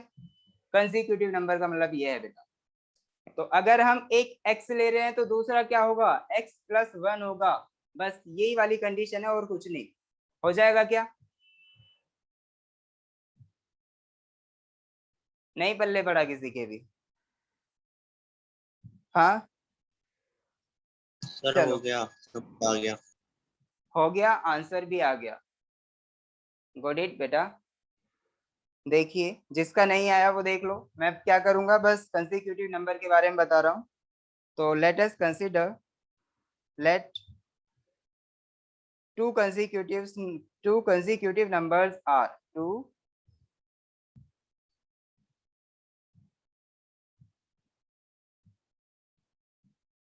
numbers are x and x, एक मिनट आगे जा रहा है, x एंड x प्लस 1, क्या ये कंसेक्यूटिव नंबर है? एक अगर x है तो दूसरा x प्लस 1 होगा, एक ऐड कर देंगे। चलिए अब मुझे ये बताओ, जब हमारे दोनों नंबर्स ये हैं, एक ये वाला हो गया दूसरा ये वाला हो गया, ठीक है। तो अब मुझे ये बताओ आगे क्या दिया हुआ है क्वेश्चन में, कहा है difference of their reciprocals, difference of their reciprocals is 1/240। तो डिफरेंस फाइंड आउट करो उनके रेसिप्रोकल्स में, और ये हमारा किसके इक्वल आएगा बेटा, 1/240 के इक्वल, ठीक है। तो पहले चलिए डिफरेंस फाइंड आउट करते हैं इनके रेसिप्रोकल्स में। तो रेसिप्रोकल्स क्या होंगे इनके, रेसिप्रोकल्स रेसिप्रोकल्स जो होंगे वो 1/x एंड 1/x प्लस 1 होंगे, और इनका जो डिफरेंस होगा बेटा, तो डिफरेंस क्या आएगा 1/240। तो अब मेरे को ये बताइए इनमें बड़ा वाला नंबर कौन सा है, क्या ये बड़ा है या फिर ये बड़ा है?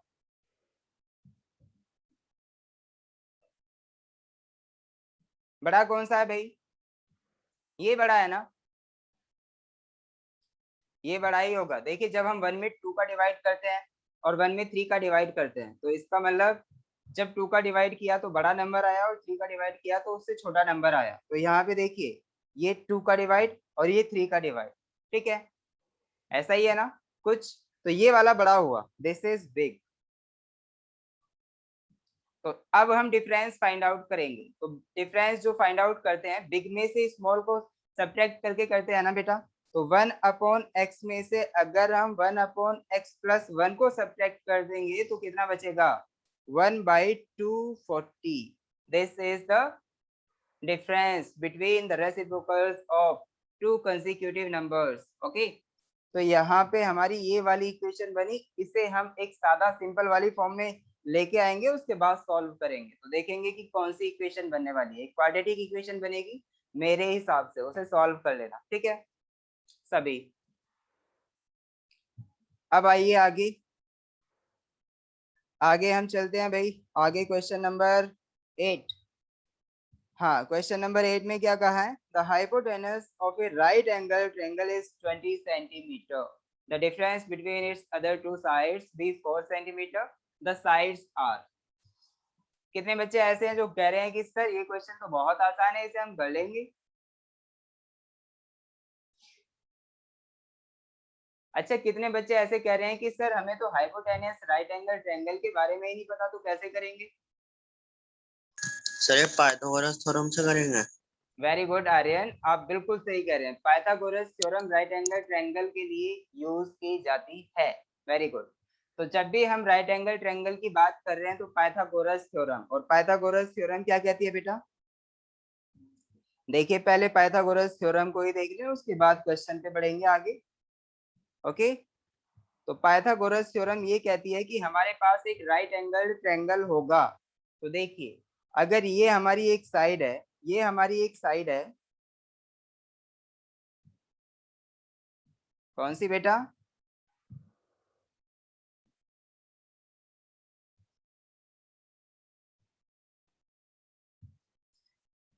हाँ, क्या आप देख पा रहे हैं बेटा? इसमें ये एक ऐसा ट्रायंगल है जिसका कोई ना कोई, यानी इसमें हम देख रहे हैं कि 3 इनसाइड में एंगल्स हैं। एक ये वाला, एक ये वाला, एक ये वाला, और दूसरा ये वाला। तो हमारा जो राइट एंगल ट्रायंगल होता है वो एक ऐसा ट्रायंगल होता है जिसका कोई एक एंगल जो कि इनसाइड है वो 90 डिग्री का हो। ठीक है, तो ये हमारा होता है राइट एंगल ट्रायंगल, और 90 डिग्री एंगल को ही हम राइट एंगल कहते हैं। ठीक है, तो राइट एंगल ट्रायंगल हो गया। अब मुझे ये बताइए, इसका ये हाइपोटेनस है, हाइपोटेनस यही होता है। तो अब मुझे ये बता दो, अगर ये हाइपोटेनस है और मान लो ये एंगल हमारा कोई भी है थीटा, तो ये परपेंडिकुलर होगा और ये बेस होगा। ठीक है, तो ये परपेंडिकुलर हुआ, ये बेस हुआ। अगर ये थीटा ना हो के मान लो ये थीटा है हमारा, ये वाला थीटा है, तो उस केस में इसके सामने वाला जो होगा वो परपेंडिकुलर हो जाएगा।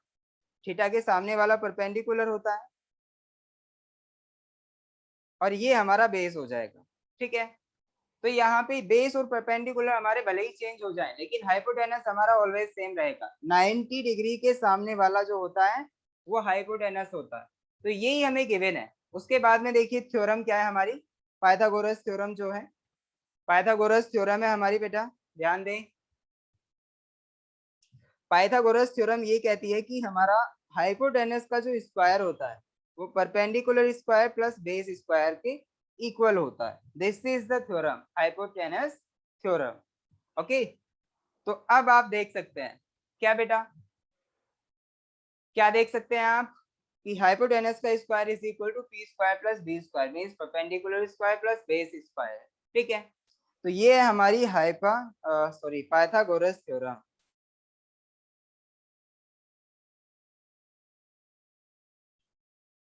ओके, तो ये आप ध्यान रखेंगे और इसी की हेल्प से सॉल्व करेंगे। अब देखिए आगे आ जाओ, क्वेश्चन में क्या कहा है। क्वेश्चन में क्या कहा है बेटा? The hypotenuse of right angle triangle is 20 centimetre. The difference between its other two sides be 4 centimetre. Okay, the sides are. तो यहाँ पे हमें दो रिलेशन मींस ऐसे दो रिलेशंस दिए हुए हैं जिनकी हेल्प से हम इक्वेशंस फाइंड आउट करेंगे, टू इक्वेशंस, और हमारा आंसर आ जाएगा। ठीक है, सॉल्व करने के बाद। तो कितने बच्चे ऐसे हैं जो कह रहे हैं कि सर अब तो समझ आ गया है, हम कर लेंगे आराम से सॉल्व?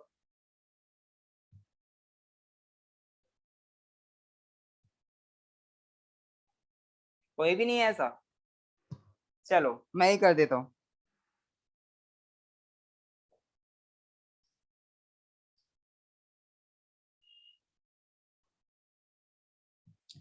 चलिए भाई, क्वेश्चन नंबर कौन सा है बेटा? Question number 8।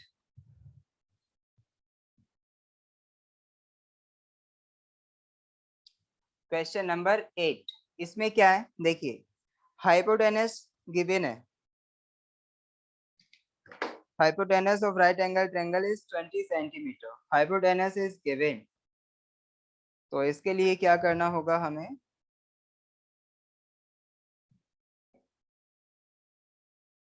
हाँ चलिए, हाइपोटेनस जो गिवन है हमारा वो है h is equal to 20 centimetre. Okay, आगे कह रहा है the difference between its other two sides be 4 centimetre. तो देखिए भाई, पहले तो यहाँ देख लीजिए राइट एंगल ट्रायंगल,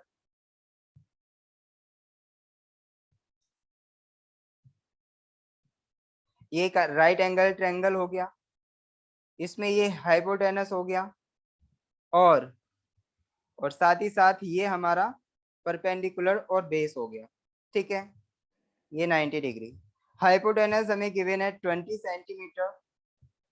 अब बताओ, इसमें ये कह रहा है कि difference between its two other sides is 4 centimetre. तो लेट अस सपोज मैं परपेंडिकुलर को x मान के चल रहा हूँ। ठीक है बेटा, मैंने परपेंडिकुलर को x माना, तो दूसरा क्या होगा, मेरा बेस जो होगा वो x माइनस 4 होगा या फिर x प्लस 4 होगा, तभी तो इनका डिफरेंस क्या आएगा, 4 के इक्वल आएगा। तो मैं late us suppose x minus 4 मैंने इसका बेस मान लिया। देखिए, मैंने डिफरेंस बताने के लिए कि अगर मेरा एक x है तो दूसरा x माइनस 4 होगा, मैंने ऐसा कहा ना बेटा। तो इसका मतलब क्या है कि अगर मैं x में से x माइनस 4 सब्ट्रैक्ट करता हूं तो क्या ये 4 के इक्वल आएगा, चेक करें। क्या ये 4 के इक्वल आएगा, चेक करें, डिफरेंस आएगा ना, चेक नहीं हो रहा क्या, माइनस की मल्टीप्लाई करो भाई, x माइनस एक्स प्लस 4, देखो आ गया 4 के इक्वल, आया कि नहीं, 4 4। चलिए, तो इसका मतलब डिफरेंस तो हमारा ठीक बैठ रहा है। अब हम आगे चलते हैं। आप ऐसा नहीं है बेटा कि जो बेस है इसमें वो x माइनस 4 ही माने, x प्लस 4 भी मान सकते हैं आप, हमें बस डिफरेंस चाहिए। तो डिफरेंस आप देखेंगे कि x प्लस 4 में से x घटा के देख लो तब भी 4 आएगा। ठीक है, तो जब भी हम डिफरेंस फाइंड आउट करते हैं तो बड़ी साइड में से छोटी साइड को ही घटाते हैं, तो हमारी इक्वेशन पे कोई भी फर्क नहीं पड़ेगा। ठीक है, तो अब आप समझ गए होंगे। बेटा आप अपना आंसर जरूर दें जब मैं आपसे कुछ भी पूछ रहा हूँ, क्या आप समझ गए? किसी का भी आंसर आने को तैयार नहीं है, सृष्टि समझ गई, बाकी चलिए कोई बात नहीं, मैं अब आगे बढ़ता हूँ बेटा। अब देखिए, अगर हमारा p is equal to x है तो b is equal to x minus 4 हो गया। अब यहाँ पे आप अपनी कंडीशन लगा सकते हैं, पाइथागोरस थ्योरम। वो क्या कहती है बेटा, पाइथागोरस थ्योरम वो ये कहती है कि हाइपोटेनस का जो स्क्वायर होता है वो perpendicular square plus base square होता है, बस और कुछ नहीं कहती। तो हाइपोटेनस जो दिया हुआ है वो 20 सेंटीमीटर, इसका square is equal to p हमने x सेंटीमीटर माना है, इसका स्क्वायर प्लस b हमने कहा x माइनस 4 था, इसका स्क्वायर। तो अब क्या आप इस इक्वेशन को सॉल्व नहीं कर सकते, x की वैल्यू आ जाएगी, आप इसे सॉल्व कर सकते हैं आगे। ओके, महक कर लेंगे, गुड। चलिए, अब मुझे ये बताओ, आगे मैं चल रहा हूँ बेटा, इसे यहीं छोड़ता हूँ, इसे इक्वेशन को जैसे ही आप सॉल्व करेंगे आपके आंसर आपके सामने होंगे, आप देख लेना बस किस तरीके से आपको सॉल्व करना है, क्या क्या आंसर्स लेके आने हैं। क्वेश्चन नंबर 9 देखें, the sum of two numbers is. बेटा सिर्फ 5 मिनट बचे और 5 मिनट में मेरे को ये पूरी एक्सरसाइज खत्म करनी है, आज इसमें कुछ भी नहीं छोड़ना है। तो 4 क्वेश्चन 5 मिनट में, तो इसका मतलब समझ रहे हैं आप, आपको खुद ही करना है, बस मैं आपकी हेल्प करूंगा। देखिए, the sum of two numbers is 45 and the mean proportional between them is 18. The numbers are, तो क्या मेरे को कोई बताएगा what is the mean proportional between two numbers? शायद एवरेज। नहीं बेटा, एवरेज नहीं होगा, एवरेज अलग होता है, मीन प्रोपोर्शनल अलग होता है। देखिए मैं आपको बता देता हूँ, एवरेज भी बता देता हूँ, मीन प्रोपोर्शनल भी बता देता हूँ। देखिए बेटा, अगर हमारे पास टू नंबर्स हैं, लेट अस सपोज हमारे पास टू नंबर्स हैं a एंड b, अगर मैं इनका मीन फाइंड आउट कर रहा हूँ, अगर a एंड b का मीन फाइंड आउट कर रहा हूँ तो मीन तो बेटा ये आता है, mean is equal to a plus b by 2। This is mean या फिर एवरेज। ओके, लेकिन मीन प्रोपोर्शनल का मतलब समझें। देखिए मीन प्रोपोर्शनल का एक दूसरा नाम भी है, ज्योमेट्रिकल मीन। क्या है बेटा? मीन प्रोपोर्शनल का मतलब इसका दूसरा नाम होता है ज्योमेट्रिकल मीन। अब आप यहाँ पे ध्यान दें, ज्योमेट्रिकल मीन क्या होता है। देखिए ज्योमेट्रिकल मीन हम एटलीस्ट 3 नंबर्स के लिए फाइंड आउट करते हैं। तो लेट अस सपोज हमारे पास ए, बी और सी 3 नंबर्स हैं, तो इनका जो ज्योमेट्रिकल मीन होगा वो हमारा ये बीच वाला नंबर होगा। Geometrical mean is the beach वाला नंबर। तो बीच वाला नंबर देखिए कैसे होगा। अब यहाँ पे आप देख सकते हैं ज्योमेट्रिकल मीन का मतलब ये है कि ये जो हमारा सीक्वेंस होना चाहिए वो एक ज्योमेट्रिकल सीक्वेंस होना चाहिए। ठीक है, तो ज्योमेट्रिकल सीक्वेंस आप समझ रहे हैं कैसा होता है? आपके लिए बिल्कुल ये नया होगा ऐसा मेरे को लग रहा है। देखिए ज्योमेट्रिकल नंबर्स जो होते हैं, हाँ मैं सही समझ गया ना, इस फॉर्म में होते हैं A R square, A R cube. देखिए ऐसे होते हैं हमारे नंबर जो भी हमारी एक सीरीज एक ऐसे सीक्वेंस में हो जिसका कॉमन रेशियो हमारा सेम होना चाहिए। तो देखिए कॉमन रेशियो क्या होता है, अगर हम नेक्स्ट वाले नंबर में प्रीवियस नंबर का डिवाइड करते हैं तो वो हमारा आर आना चाहिए, मतलब ऑलवेज सेम नंबर आना चाहिए। तो देखिए अगर मैं ए आर में ए का डिवाइड करता हूं तो आर आएगा। अगर मैं नेक्स्ट वाले नंबर में प्रीवियस नंबर का डिवाइड करता हूं, ए आर स्क्वायर में ए आर का डिवाइड करता हूं तो भी आर आएगा। अगर मैं नेक्स्ट वाले नंबर में प्रीवियस वाले नंबर का डिवाइड करता हूं तो भी आर ही आएगा। तो इसका मतलब यहाँ पे ये जो सीक्वेंस है वो एक ज्योमेट्रिकल सीक्वेंस है, या फिर ये जो हमारी सीरीज है वो एक ज्योमेट्रिकल सीरीज है। समझ आया आपको? तो अब देखिए जब भी मैं, आपको पता चल गया ना ये एक ज्योमेट्रिकल मीन है मतलब ज्योमेट्रिकल सीरीज है। तो अब देखिए ज्योमेट्रिकल मीन का मैं मतलब समझाने वाला हूं आपको। मैं कह रहा हूं अगर ए, बी और सी हमारे 3 नंबर्स हैं तो इसका मतलब जो ज्योमेट्रिकल मीन होगा, मैंने कहा था अभी कि ये बी वाला होगा। तो बी की वैल्यू जो होगी ना वो अंडर रूट ए इंटू सी के इक्वल होगी। देखिए बेटा ये कंडीशन है हमारी ज्योमेट्रिकल मीन की, कि ज्योमेट्रिकल मीन जो होगा बीच वाला नंबर वो दोनों जो हमारे साइड वाले दोनों नंबर हैं ए और सी, उन दोनों को मल्टीप्लिकेशन का स्क्वायर रूट होगा। ओके, तो अब देखिए आप चेक करें क्या हमारी ये वाली कंडीशन सही बैठती है। आप इस सीरीज का कोई सा भी नंबर चुन लें, इस सीरीज के कोई से भी 3 नंबर चुने, आप ऑलवेज देखेंगे कि ये जो 3 नंबर्स हैं वो इस इक्वेशन को सेटिस्फाई कर रहे होंगे। ये जो हमारे 3 नंबर होंगे पूरी एक सीरीज के कोई से भी, आप कोई से भी चुन सकते हैं बेटा, बस ध्यान रहे कि सीरीज में हो। ऐसा नहीं कि उनका सीक्वेंस आप चेंज कर ले, क्योंकि ये जो हमारे सीक्वेंसेस होते हैं वो सीक्वेंस में ही होते हैं।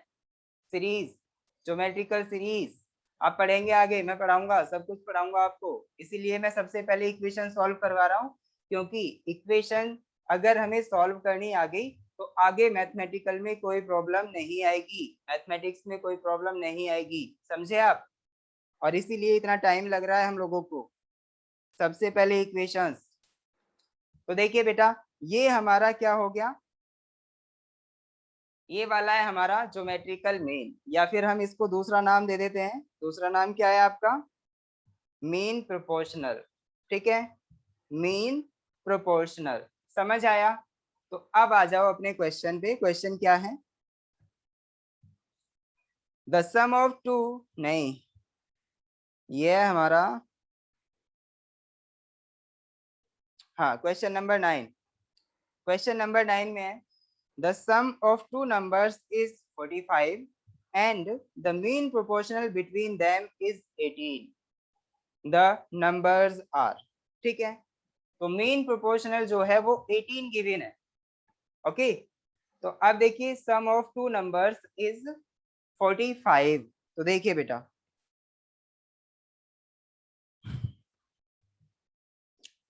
sum of two numbers is 45.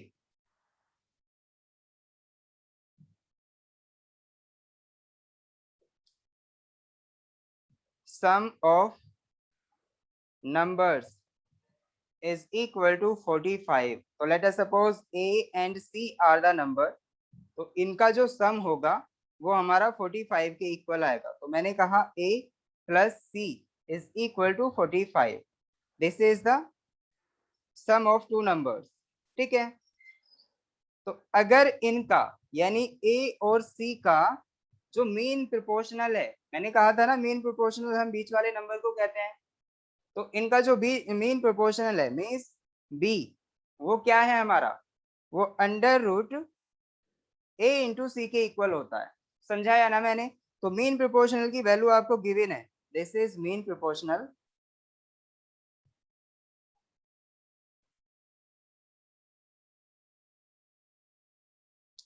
समझ आ रहा है सभी को? मीन प्रोपोर्शनल B माना है तो B is equal to under root AC होगा. ओके बेटा. तो अब मुझे ये बता दो, जब हमें ये कंडीशन गिवन है तो B की वैल्यू भी तो गिवन है. Mean proportional is equal to क्या गिवन है क्वेश्चन में?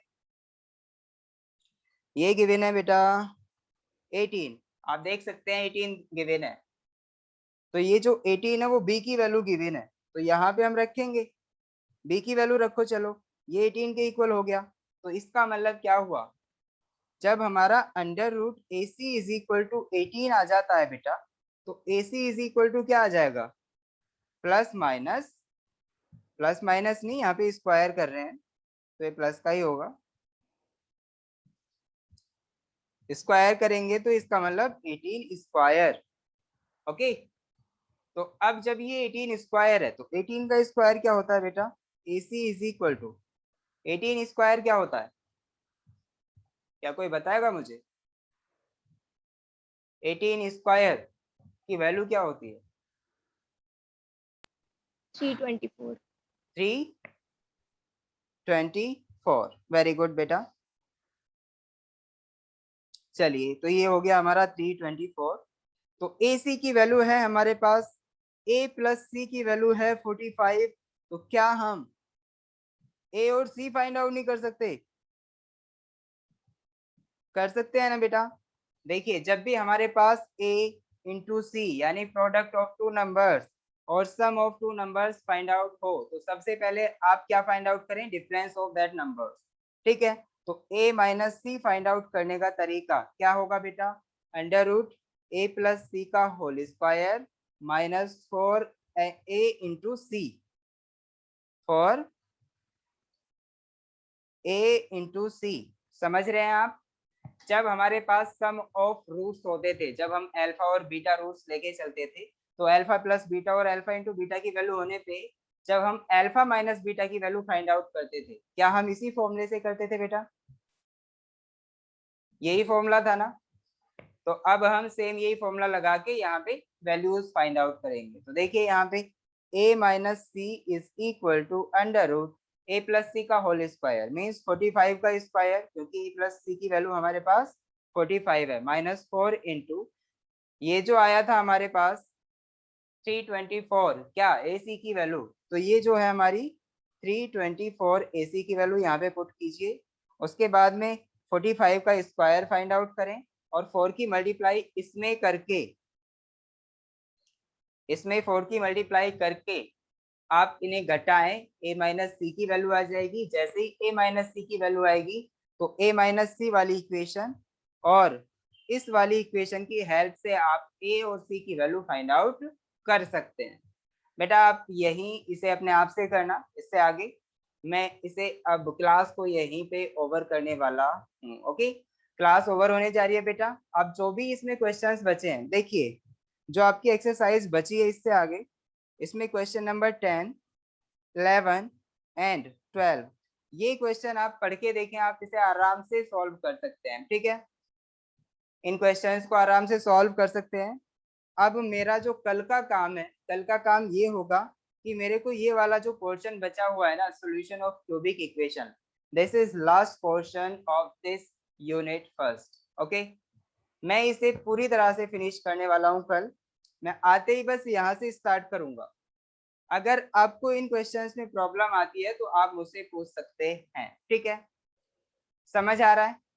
एक बात देखें, आप इस वाले क्वेश्चन को खुद से सॉल्व कर सकते हैं, क्योंकि इसमें इक्विलेटरल ट्रायंगल दिया हुआ है, और उस इक्विलेटरल ट्रायंगल की अगर हम साइड से 12, 13 और 14 घटा देते हैं तो उसके बाद में वो राइट एंगल ट्रायंगल बच जाए। वो राइट एंगल ट्रायंगल की आपको प्रॉपर्टीज पता, तो उसमें जो हाइपोटेनस का स्क्वायर होता है वो perpendicular square plus base square के इक्वल होता है ना? अब जो हमारा ये वाला 11 वाला क्वेश्चन है, इसमें डी हमें गिवन है, डी इज इक्वल टू ये, तो डी जो है हमारा वो टोटल, यहाँ पे देखें आप, वो डी जो है distributor of apply juice has इतने बोतल इन द स्टोर, तो ये जो है डी की वैल्यू गिवन है, तो आप डी की वैल्यू यहाँ पे रख के देखें और पी की वैल्यू फाइंड आउट करें, ठीक है? पी आप फाइंड आउट कर लेंगे। उससे आगे यहाँ पे 12 वाला क्वेश्चन है, sum of two irrational numbers multiplied by the larger one is 70 and their difference is multiplied by the smaller one is 12, the two numbers are, ये भी आप कर सकते हैं अपने आप से, ठीक है? तो नेक्स्ट क्लास में हम जो करने वाले हैं वो है क्यूबिक इक्वेशन, और ये आप देखेंगे कि इसे हम थोड़ी देर में खत्म कर लेंगे। उसके बाद बेटा मैं आपको एक बात और बताने वाला हूँ कि जैसे ही ये चैप्टर हमारा खत्म हो जाता है उसके बाद में मैं इसका टेस्ट लूंगा, ठीक है? टेस्ट आपको ऑनलाइन देना है। ऑनलाइन मीन्स आपको 1 घंटे का टेस्ट मिलेगा, 1 घंटे में आपको पूरा टेस्ट करके मुझे सेंड करना होगा, ओके?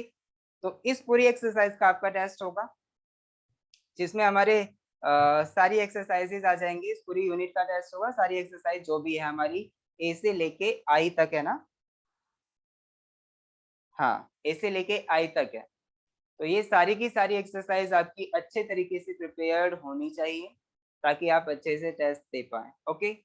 और मैं ये चाहूंगा कि मेरे बच्चे जो भी होते हैं वो फुल मार्क्स लेके आए, क्योंकि मैंने सारे क्वेश्चन कराए हैं, कोई क्वेश्चन ऐसा नहीं छोड़ा जो मैंने अपनी आंखों के सामने से ऐसे ही निकाल दिया हो, ओके? अगर आपके अच्छे क्वेश्चन मार्क्स नहीं आते हैं तो फिर मेरे लिए शर्म की बात है, ठीक है?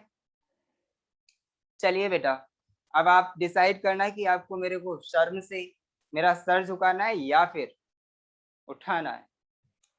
चलिए बेटा, चलिए अब यहाँ पे देखिए,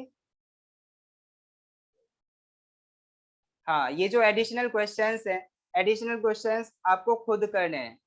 मैं इसमें से एक भी क्वेश्चन नहीं कराऊंगा, क्योंकि जो हमने पीछे क्वेश्चंस पढ़े हैं सारे के सारे उसी पे डिपेंडेंट है, ओके? आप खुद से करें, अपने आप से करें, ये बस एक प्रैक्टिस के लिए क्वेश्चंस गिवन है, ओके? प्रैक्टिस के लिए। चलिए अब हम क्लास ओवर करते हैं बेटा। Good day, take care.